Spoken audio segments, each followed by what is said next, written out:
Hello, this is Greg Valori, aka Social Greg on Twitter for the Nerd Stalker Media Network. I was lucky enough to be at the 13th SF MusicTech Summit event in beautiful San Francisco Japantown at the Hotel Kabuki. One of the highlights of the event was a panel discussion on music and health led by Will Hensley, formerly of the band Londonbeat, and now CEO-founder at Focus at Will, with Nadim Kassam of BioBeats. My name is Nadim Kassam, and I am the founder of Basis and a company called BioBeats. I've been working for the last 10 years primarily on understanding the information that comes from our hearts. Another panel member was the ever-popular Mickey Hart, known as the drummer of the Grateful Dead. My name is Mickey Hart. I am a rhythmist. I am from the world of space and time. And Dr. Adam Ghazali, who is collaborating on a project with Mickey Hart called Rhythm and the Brain. I'm Adam Ghazali. I'm a professor of neurology and psychiatry and physiology at UCSF, and I direct the Neuroscience Imaging Center. We study how the brain works and how we can change it in positive ways. Check out this video from BioBeats as they convert your heart rhythms into music. Of BioBeats and how we've started to merge biometrics with music. Face TV. Hello, everybody tuning in right now. The Far East movement is here. Place your finger over the light and camera of your phone. BioBeats will display your heartbeat. You and everyone around the world will be contributing your heartbeat, which will be shown visually during the live broadcast. We are trying to reach 1 million heartbeats. So please donate your heartbeats to this experiment. It's for a great cause for merging biometrics with music. And we tapped in their audience from around the world through a live stream. But it wasn't a passive event where their audience just got to watch their show. The audience this time actually got to participate in the show by contributing their heartbeats. In this rendition of it, we were actually filling up a meter, and once we got to 1 million heartbeats, it unlocked a new set. Mickey Hart is soliciting support for their Rhythm and Brain project. Let's listen to Mickey Hart explain what the project is trying to do. It's never the same it's a big story, but I'll try to say it in a short amount of time. Let's see, how do we cover 13.8 billion years in 3 minutes? Well, let me try. About that time, about 13.8 billion years ago, the blank page of the universe exploded, creating planets, stars, the sun, the moon, the earth, us.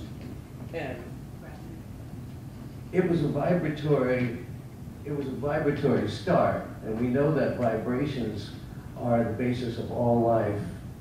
It's the essential of all life. Without vibrations, we wouldn't be here. The universe would not be here.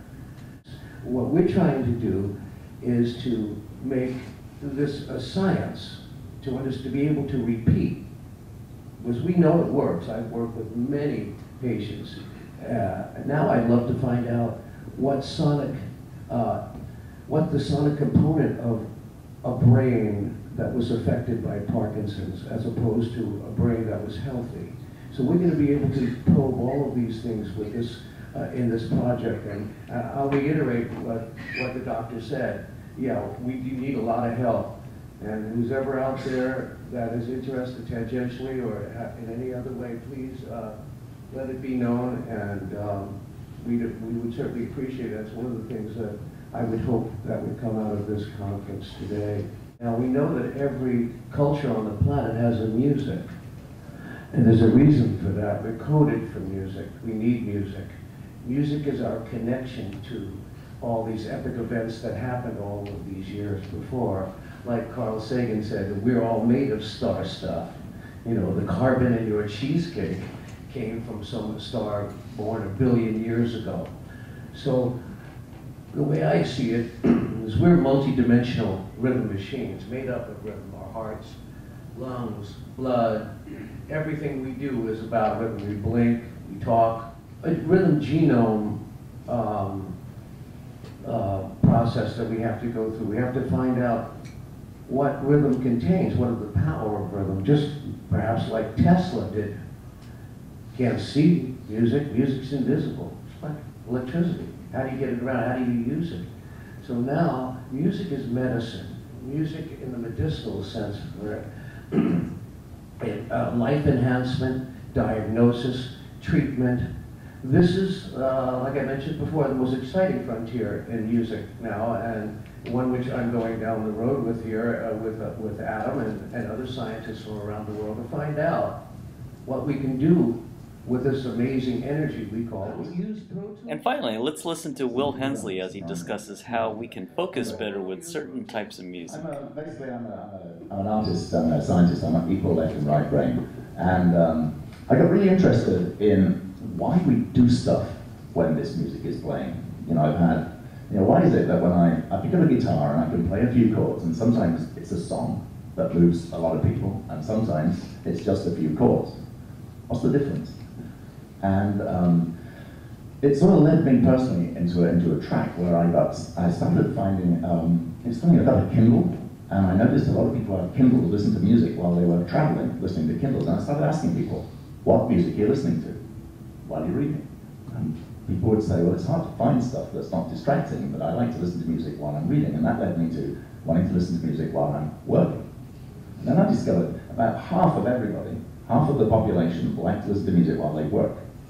And then, using EEG machines and heart rate variability machines in the lab in my company, we found that most commercial music, in other words, music that's designed to be bought and purchased and listened to, is actually distracting.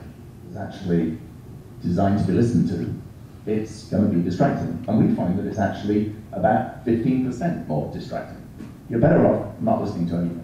And yet we instinctively, a lot of people like to listen to music while they're doing that. So why? It's counterintuitive. Why this works? So I'll just play a little bit of the classical channel. Is there audio there? Muted.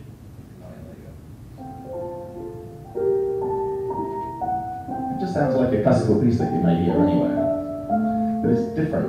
We found out that something really interesting. We found out that your subconscious mind is exquisitely sensitive to different orders, the playlisting of different pieces of music. The system selects pieces in a very predetermined order, and that's why it works. It works for 2 people out of 3. But it's based on neuroscience. You know, we're playing music for your subconscious mind. This is a great group of people working in a fabulous field, music and neurology. Hope they succeed. This is Greg Valoria reporting live at SF MusicTech Summit for the Nerdstalker Media Network, where we believe in tech, startups, design, and you. Take care, everyone.